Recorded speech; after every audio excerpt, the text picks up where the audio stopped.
We have one chance, right? We have one chance to raise these humans. Like, we have this very finite period of time to form them, to shape them, and their foundation is so incredibly important.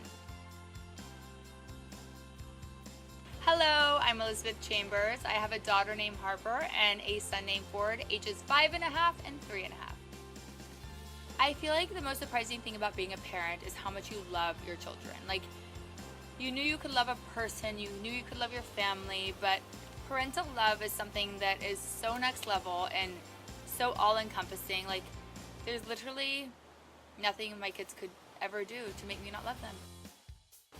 My biggest parenting win so far has been, I think, raising my children to be good people. They are truly compassionate souls.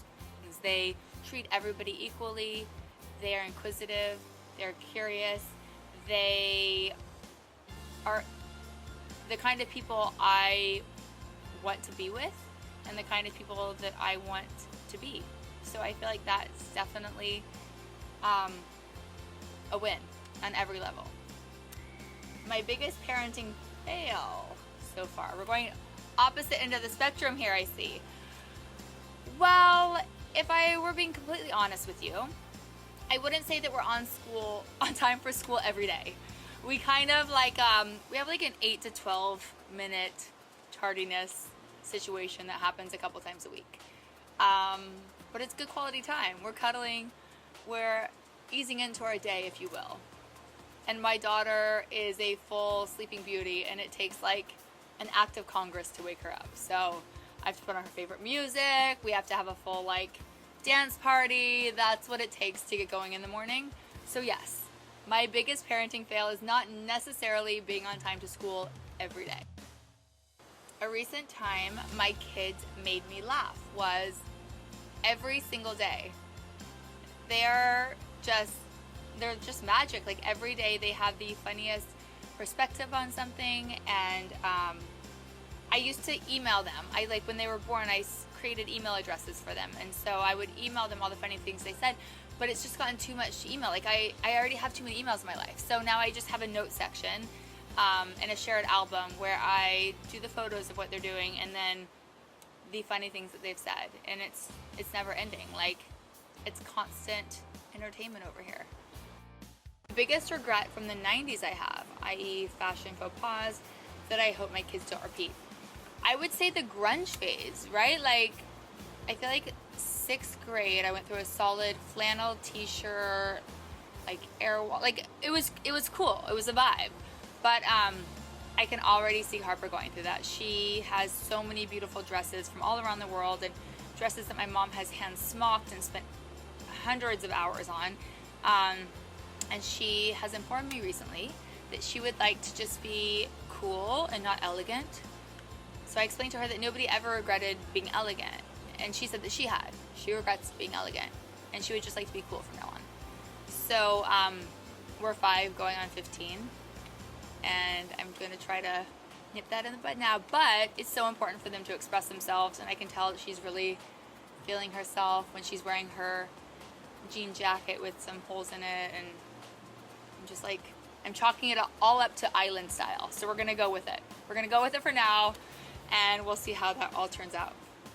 One way I navigate being open and honest about motherhood while being in the public eye is speak to your children like humans. Like, they're not babies. I've never baby talked with them. I've never tried to sidestep things. Obviously, preserving their innocence and keeping them in this beautiful time is of the utmost importance. But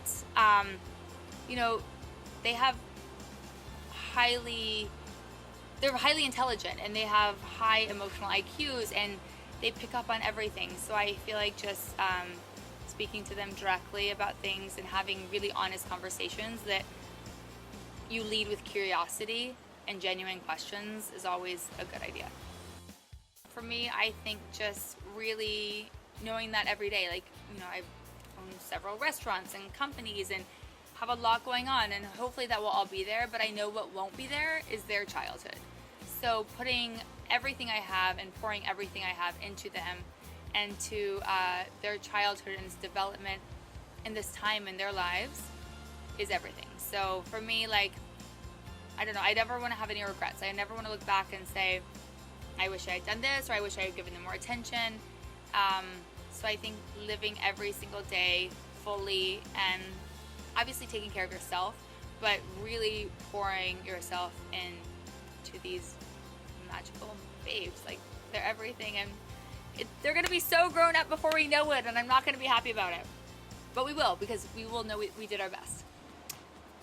During quarantine and during all of this, you know, uncertainty with COVID, I realized that kind of we were on this supercharged hamster wheel of life. Like, we were waking up at 5:30. I was waking the kids up, basically like lifting them out of bed, propping them at the breakfast table, dressing them, feeding them, putting them in the car. We were in the car for 4 hours a day. Then Saturday it was 4 birthdays. Sunday it was church and like Sunday school, and then 2 more birthday parties. And it was just this crazy, crazy speed of life that I don't feel like any of us really are equipped for, and we might not need to be doing.